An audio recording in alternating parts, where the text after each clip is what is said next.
Hello friends, स्वागत है आप सभी का आपके अपने यूट्यूब चैनल ई एजुकेटर्स 365 में। आइए इस वीडियो में देखते हैं शिक्षण अभिरुचि से संबंधित कुछ नए क्वेश्चंस। वीडियो का फर्स्ट क्वेश्चन है, अवकाश के दिनों में मेरी पसंद है घर की साफ सफाई और सजावट, बाजार जाकर वस्तुओं को खरीदना, टीवी के मनोरंजन कार्यक्रमों को देखना या फिर ज्ञानवर्धक पुस्तकों का अध्ययन और भ्रमण करना। सही उत्तर है ज्ञानवर्धक पुस्तकों का अध्ययन और भ्रमण करना।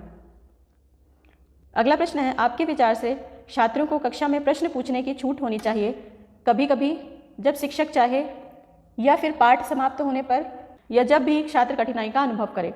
सही उत्तर है जब भी छात्र कठिनाई का अनुभव करे। अगला प्रश्न है, आपको एक महत्वपूर्ण गोष्ठी में जाना है तथा कक्षा में महत्वपूर्ण पाठ को पढ़ाना भी है।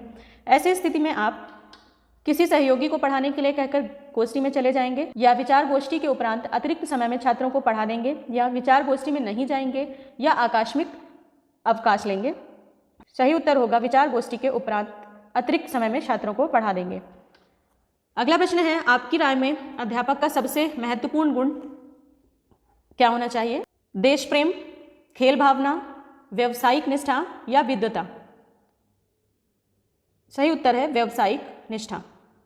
अगला प्रश्न है, कक्षा में छात्र व्यवहार को अनुशासित करने वाला प्राथमिक कारक होना चाहिए। शिक्षक प्रभुत्व, छात्र मित्र मंडली, छात्र प्रेरणा या छात्र के नैतिक मूल्य। इस प्रश्न का सही उत्तर होगा छात्र के नैतिक मूल्य।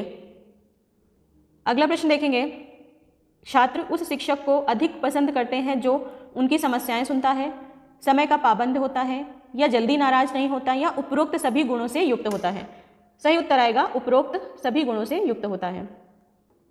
अगला प्रश्न है, विद्यालय में छात्रों में परस्पर सहयोग की भावना विकसित करने के लिए इसके लाभ का व्याख्यान देना चाहिए।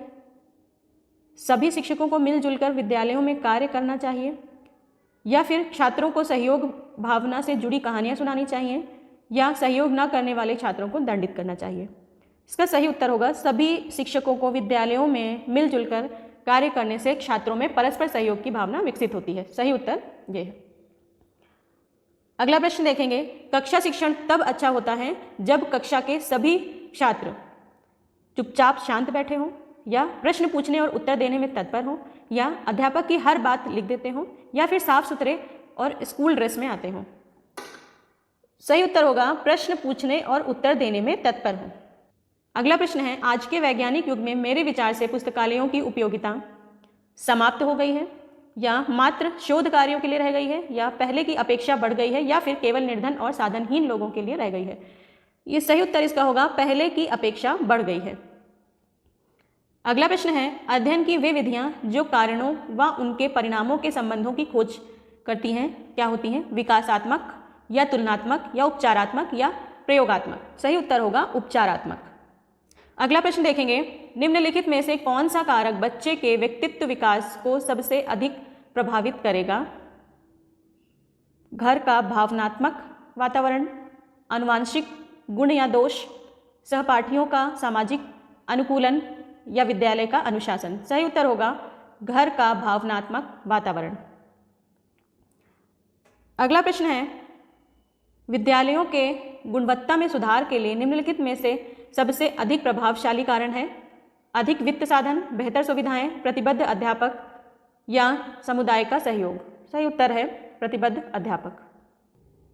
अगला प्रश्न है, शिक्षण में सबसे महत्वपूर्ण तत्व है पढ़ाई जाने वाली विषय वस्तु, या उपयोग की जाने वाली शिक्षण विधियां, या फिर विभिन्न शिक्षण सामग्रियों का उपयोग, या अध्यापक एवं विद्यार्थियों का संबंध। शिक्षण में सबसे महत्वपूर्ण होता है अध्यापक एवं विद्यार्थियों का संबंध। सही उत्तर। अगला प्रश्न है, निम्नलिखित में से कौन सी पाठ विधि कक्षा में छात्रों की सहभागिता को सुनिश्चित करेगी? प्रमाणन, विचार विमर्श, भूमिका, पाठ पठन। सही उत्तर होगा विचार विमर्श।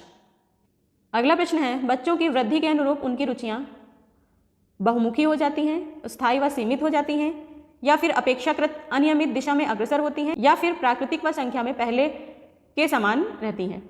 सही उत्तर होगा बहुमुखी हो जाती हैं। अगला प्रश्न है, दूरदर्शन के शैक्षिक टेलीविजन चैनल का नाम है गुरुकुल, शिक्षा समिति, ज्ञान भारती, या ज्ञान दर्शन। सही उत्तर है ज्ञान दर्शन।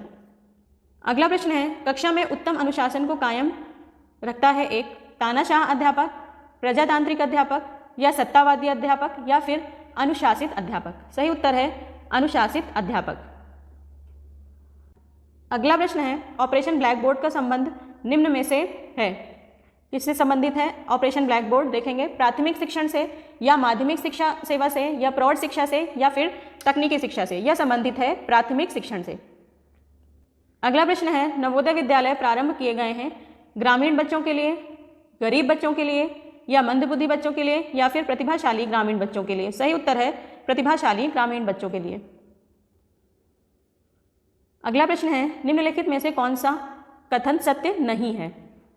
शिक्षण एक सामाजिक प्रक्रिया है, शिक्षण एक वैज्ञानिक प्रक्रिया है या शिक्षण एक सीमित प्रक्रिया है या फिर शिक्षा एक आजीवन चलने वाली प्रक्रिया है? कौन सा कथन सत्य नहीं है? इसमें से शिक्षा एक सीमित प्रक्रिया है, यह कथन सत्य नहीं है। अगला प्रश्न देखेंगे, शिक्षण प्रक्रिया में सम्मिलित नहीं है सूचना प्रदान करना या अधिगम के लिए प्रेरित करना या ज्ञान निर्मित करना या अधिगम को निर्देशित करना? शिक्षा प्रक्रिया में सम्मिलित नहीं है अधिगम को निर्देशित करना। सही उत्तर। अगला प्रश्न, निम्न में से इस मूल्य का विकास करना शिक्षक की प्राथमिकता नहीं है? पहला ऑप्शन है आज्ञा पालन या मूल्य या अभिवृत्ति या समय पालन? सही उत्तर होगा अभिवृत्ति। अगला प्रश्न है, शिक्षण संबंध स्थापित करने की प्रक्रिया है शिक्षक और विद्यार्थी के मध्य, शिक्षार्थी और पाठ्यक्रम के मध्य, शिक्षक और पाठ्यक्रम के मध्य या शिक्षक शिक्षार्थी और पाठ्यक्रम के मध्य? सही उत्तर होगा शिक्षक शिक्षार्थी और पाठ्यक्रम के मध्य शिक्षण संबंध स्थापित करने की प्रक्रिया है। अगला प्रश्न है, अध्यापक की मुख्य भूमिका है कक्षा में गतिविधियां करवाना या सीखने सिखाने की प्रक्रिया को निरंतर बनाए रखना या विषयों को सिखाना या फिर निरक्षरता को दूर करना? सही उत्तर है सीखने सिखाने की प्रक्रिया को निरंतर बनाए रखना। अगला प्रश्न है, विद्यालय में प्रातः सभा का मुख्य उद्देश्य है बच्चों को पुरस्कार देना, बच्चों को कविता पाठ का शुभ अवसर देना, सभी विद्यार्थियों को आसानी से सूचना देना, विद्यार्थियों के मन में नियमितता का अनुशासन विकसित करना? सही उत्तर है विद्यार्थियों के मन में नियमितता का अनुशासन विकसित करना। अगला प्रश्न है, प्राथमिक विद्यालयों में कला और चित्रकला सिखाने का मुख्य उद्देश्य क्या है? कला की विशेष वस्तुएं बनवाना या फिर कलाकारों को प्रोत्साहित करना या कल्पनाशीलता का अनुभव करना या आंख और हाथ का नियंत्रण? सही उत्तर है कल्पनाशीलता का अनुभव कराना। अगला प्रश्न है, छात्रों के प्रति अध्यापक का व्यवहार निम्न में से नहीं होना चाहिए? व्यंग्यपूर्ण नहीं होना चाहिए, विनोदपूर्ण नहीं होना चाहिए, दृढ़ नहीं होना चाहिए या फिर उदार नहीं होना चाहिए? सही उत्तर है व्यंग्यपूर्ण नहीं होना चाहिए। अगला प्रश्न है, कक्षा 1 से 3 तक शिल्प कार्य विद्यार्थियों में किस योग्यता के विकास के लिए करवाया जाता है? हस्त और आंख संबंध के लिए, सृजनात्मकता के लिए, अभिव्यक्ति के लिए या नई सामग्री का प्रयोग? सही उत्तर है हस्त और आंख में संबंध स्थापित करने के लिए विद्यार्थियों में शिल्प कार्य करवाया जाता है। अगला प्रश्न है, शिक्षक का सर्वोच्च कर्तव्य है अपने समुदाय की सेवा करें या प्रधानाचार्य के आदेशों का अनुसरण करें या वह छात्रों का कल्याण करें या अधिकारियों की बातें सुनें? सही उत्तर है वह छात्रों का कल्याण करें। वीडियो का लास्ट क्वेश्चन है, खोज पद्धति एवं आनुभाविक प्रयासों को बल दिया जाता है प्राथमिक विद्यालयों में, विश्वविद्यालयों में, माध्यमिक विद्यालयों में या फिर महाविद्यालयों में? सही उत्तर है माध्यमिक विद्यालयों में। यह थे हमारे वीडियो के क्वेश्चंस जो कि बाल विकास एवं शिक्षण अभिरुचि से संबंधित थे। अगर आपको हमारे क्वेश्चंस पसंद आ रहे हों तो हमारे वीडियोस को लाइक करें, कमेंट करें, शेयर करें और चैनल को सब्सक्राइब करें ताकि हम आपके लिए ऐसे और क्वेश्चंस ला सकें। धन्यवाद।